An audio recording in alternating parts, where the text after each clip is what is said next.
Benvenuti al Meteo. La prima domenica di ottobre trascorrerà all'insegna di un tempo sostanzialmente buono sul nostro territorio, ma vediamo il dettaglio del 6 ottobre. Sul Veneto condizioni di tempo asciutto e stabile, al mattino ampio soleggiamento, con il passare delle ore la nuvolosità sarà in aumento, il cielo risulterà a tratti anche coperto, ma non sono previste precipitazioni.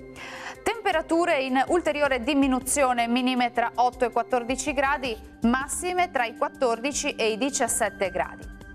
E anche sul Friuli Venezia Giulia avremo una mattinata soleggiata, poi più nubi un po' dappertutto, tuttavia senza piogge degne di nota.